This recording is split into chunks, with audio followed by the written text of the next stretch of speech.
তিনি সেই আল্লাহ যিনি তোমাদেরকে তার নিদর্শনগুলি দেখান এবং তিনি তোমাদের জন্য আকাশ হতে জীবিকা নাজিল করেন।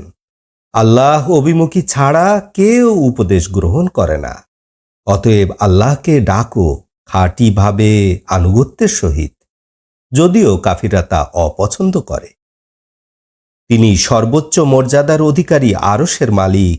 তিনি তার বান্দাদের মধ্য হতে যার প্রতি ইচ্ছা করেন স্বীয় আদেশে তার প্রতি ওহী প্রেরণ করেন, যাতে তিনি পরস্পর সাক্ষাতের দিন হতে মানুষদেরকে সাবধান করতে পারেন।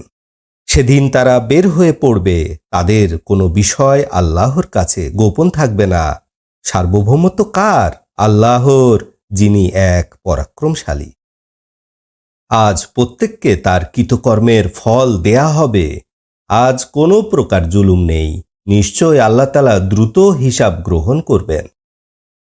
তাদেরকে একটি আগত দিন হতে সতর্ক করুন, যেদিন প্রাণ কণ্ঠনালীতে চলে আসবে এবং দুঃখ ভারাক্রান্ত থাকবে।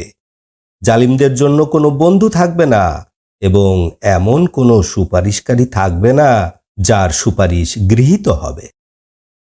তিনি জানেন চোখের বিশ্বাসঘাতকতা এবং অন্তর যা লুকিয়ে রাখে।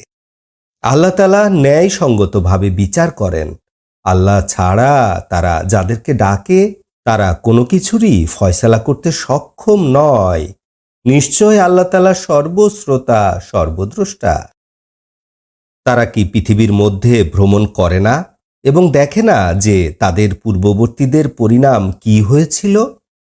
তারা এদের চেয়ে কঠিন শক্তিশালী ছিল। পৃথিবীতে অনেক সম্পদশালী ছিল। আল্লাহ তাআলা তাদের পাপের কারণে তাদেরকে পাকড়াও করেছিলেন। আল্লাহ হতে তাদেরকে রক্ষা করার মতো কেউ ছিল না। ইহা এজন্য যে তাদের কাছে প্রমাণসহ রাসূলগণ এসেছিলেন, তারা তাদেরকে অস্বীকার করেছিল। অতঃপর আল্লাহ তাদেরকে শাস্তি দিয়েছিলেন। নিশ্চয় আল্লাহ তাআলা সর্বশক্তিমান, কঠিন শাস্তিদাতা।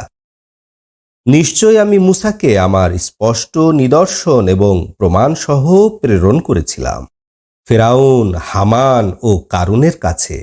অতঃপর তারা সবাই বলল জাদুকর, মিথ্যাবাদী।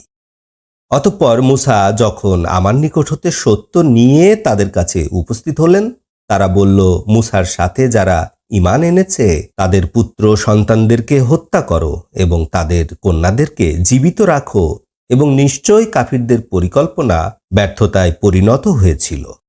এবং ফেরাউন বলেছিল, আমাকে ছাড়ো, আমি মূসাকে হত্যা করব, সে তার রবকে ডাকুক। নিশ্চয় আমি ভয় করছি যে সে তোমাদের জীবন বিধান পাল্টিয়ে দিবে এবং পৃথিবীতে বিপর্যয় সৃষ্টি করবে। এবং মূসা বললেন, নিশ্চয় আমি আমার রব এবং তোমাদের রবের কাছে ওই সকল অহংকারীদের থেকে আশ্রয় কামনা করছি যারা হিসাবের দিনের প্রতি বিশ্বাস রাখে না। ফেরাউন সম্প্রদায়ের এক ঈমানদার ব্যক্তি যে তার ঈমানকে লুকিয়ে রেখেছিল, সে বলল, তোমরা কি এমন এক ব্যক্তিকে হত্যা করবে যে বলে আমার রব আল্লাহ, অথচ তিনি তোমাদের রবের নিকট হতে তোমাদের জন্য উজ্জ্বল প্রমাণ নিয়ে এসেছেন?